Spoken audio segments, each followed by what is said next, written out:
Hello, everyone. Welcome to this co-production of WION and Voice of America live from New York City. I'm your host, Susan Tehrani. A lot to cover on this Friday. In the U.S. presidential campaign, Republican candidate Donald Trump is facing a new opponent with President Joe Biden's withdrawal as his party's presumptive nominee. VOA correspondent Scott Stearns looks at how Trump's campaign is recalibrating its approach to take on Vice President Kamala Harris. Republicans at last week's national convention saw the mounting pressure on President Joe Biden to step down as his party's presumptive candidate. So when he did, they were ready. If you ever wondered how Joe Biden could get the border so screwed up, remember, he had help. With this ad pivoting from Biden to Vice President Kamala Harris and blaming her for a surge of illegal immigration. I've been working on this issue for a very long time. That's the truth about Kamala Harris. She's dangerously liberal on illegal immigration. In her first campaign event as the Democrats' likely presidential candidate, Harris was ready with a counterattack, reminding voters of her work as a courtroom prosecutor and attorney general. And in those roles, I took on perpetrators of all kinds. Predators who abused women, fraudsters who ripped off consumers, cheaters who broke the rules for their own gain. So hear me when I say, I know Donald Trump's type. Harris resets a race that former President Donald Trump was leading, says Brookings Institution governmental studies expert Darrell West. She'll be very competitive in those crucial Midwestern states, Pennsylvania, Michigan, and Wisconsin. And I think she also will put some of those other swing states that have started to slip away, places like Arizona, back in very strong contention for Democrats. For Republican nominee Trump, a new political challenger means a new derisive nickname. I call her Laughing Kamala. You ever watch her laugh? She's crazy. You know, you can tell a lot by her laugh. No, she's crazy. She's nuts. It's a campaign confident in beating any Democrat, says Hofstra University's Mina Bose.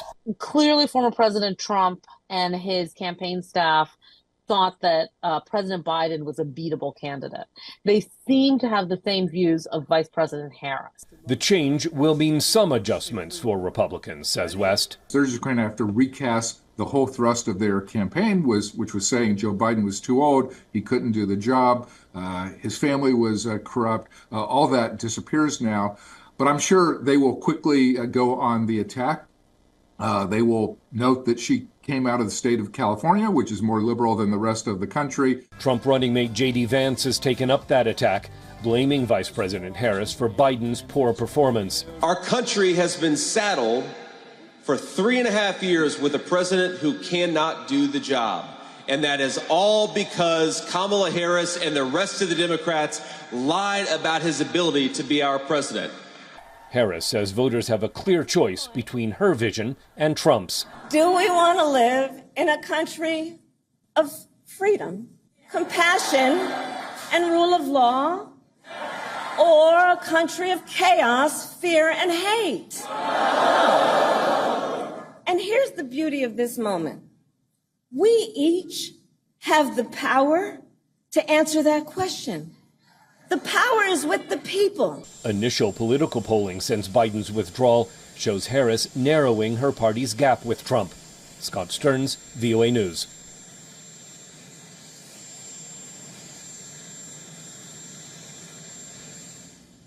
Joining us now with additional reporting is VOA's Jessica Stone. She's live for us at the White House. Hi, Jessica. The Democrats will begin approving Vice President Harris as their party's presidential nominee, as well as her running mate. What can you tell us about the selection process? Yeah, that process is going to start August 1st, so next week. And the Democrat Party Rules Committee did meet on Wednesday and approved overwhelmingly the ability of the delegates to online vote between August 1st and August 7th, so that going into the Chicago convention later in August, they will have their nominee already selected. What's in doubt at this point, though, is, of course, who is Kamala Harris's running mate. We know that her campaign has asked for vetting papers from Kentucky Governor Andy Beshear, Pennsylvania Governor Josh Shapiro, North Carolina Governor Roy Cooper, and Arizona Senator Mark Kelly, to name a few. They do want to have their ticket selected by August 7th. One analyst telling VOA that race and geography will play a huge role in the selection of the running mate, possibly leading to a white man from one of the coasts or from the Midwest, especially the swing states. Keep in mind, Arizona and Pennsylvania are both swing states. Susan?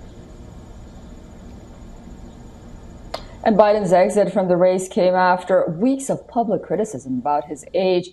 How are young voters reacting to all of this? Yeah, Generation Z makes up about 40 million people in America, so a sizable part of the electorate, and they were really a huge part of the coalition for the Biden win in 2020. They made a key part of that, and Axios actually took a poll just in the last few days, drilling down on the question of what will young people do in November, and how does the Harris entry into the race change their calculation. What they found was that while 53% of young people would vote for Biden over Trump, 60% of them would vote for Harris over Trump. So that's a significant gap there that Harris is closing with young people. VOA also spoke to college students. One person from New York told us that age was the biggest weakness for Biden, but now it's also a huge weakness for Trump in this race. Another person from California telling us that age wasn't the problem, it's simply the ability to do the job. Susan? Okay, very interesting. Jessica, please do stay with us for a little bit more. The U.S. election is happening against the backdrop of the continuing war in Gaza and Washington's role in it. I want to go now to this story from VOA's Anita Powell. U.S. President Joe Biden on Thursday brought Israel's leader into the calm eye of America's political storm, as the two tried to hash out a lasting peace to silence the suffering in Gaza. Biden said little.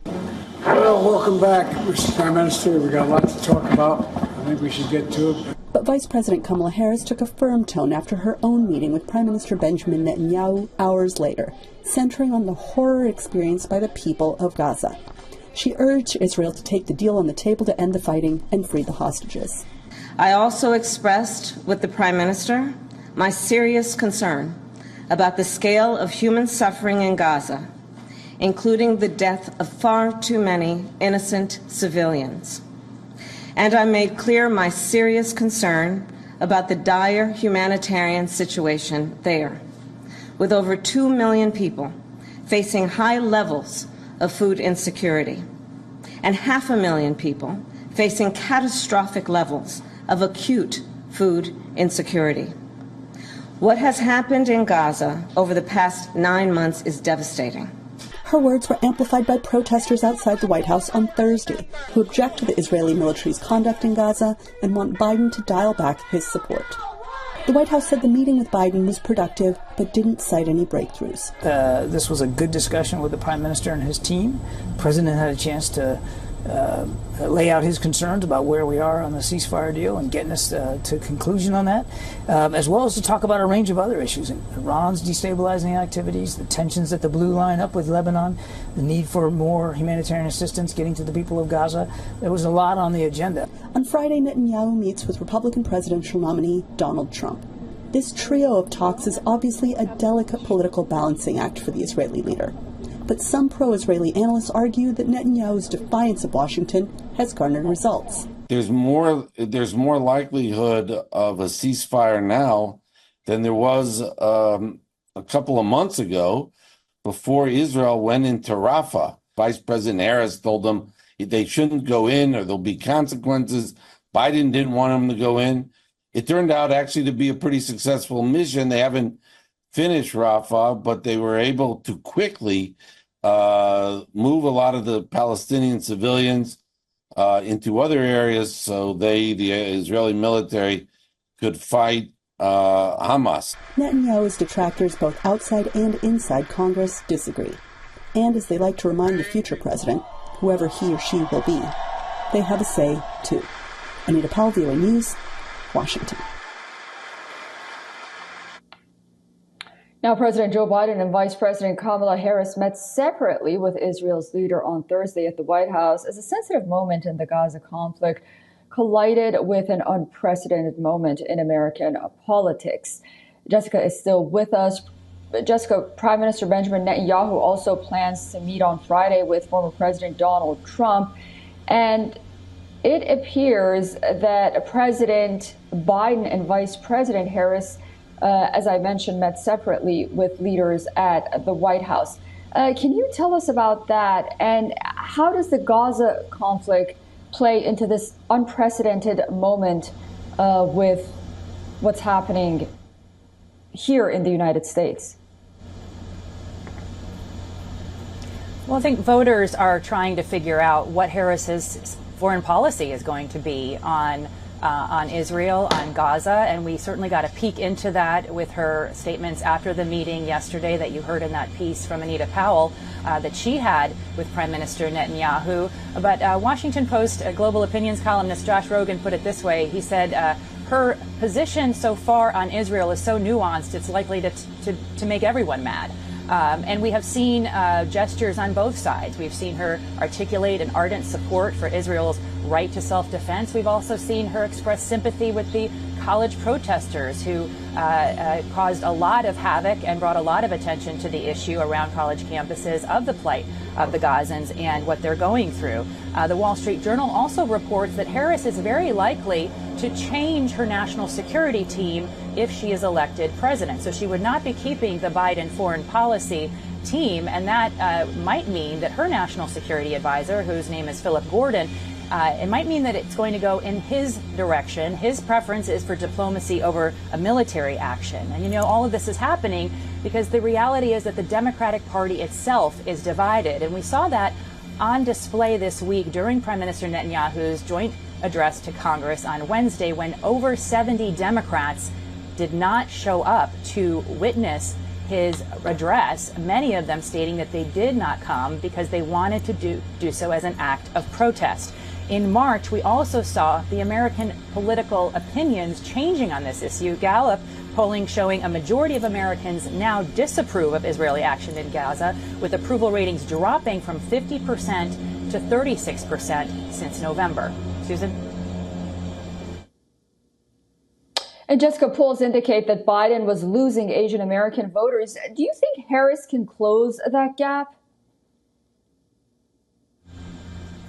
Certainly something Indian American voters are watching closely, as are political observers. You know, Harris's mom is from India. Her father was from Jamaica. She identifies now as the first black woman of Asian American descent to potentially take the top party nomination for a leading party. And political analysts say they are seeing signs that Asian American voters are more open to voting for Harris. They've seen a shift in their preference for Biden to their preference for Harris. According to a survey back in July, 44% of Asian Americans have a good impression of Harris versus 34% for Trump. And all of this happening against a backdrop in which Indian Americans making huge strides in public service and in political elections. We had five currently serving in Congress, 2 running as Republican candidates for the office of the presidency during this cycle, and now, of course, the vice president herself as the likely Democratic nominee. And of course, we should also note that Trump's new running mate, J.D. Vance, is married to an Indian American woman. So this has also given VOA a lot to watch in terms of the voting patterns of Indian Americans. Can they turn this electorate? Do we see them voting for one party or over the other? And how does the representation they see in these elected officials affect their vote? All right. Well, Jessica, thank you so much for all of that. Always great talking to you. What a week it's been. I hope you have a great weekend. For all the latest news, download the WION app and subscribe to our YouTube channel.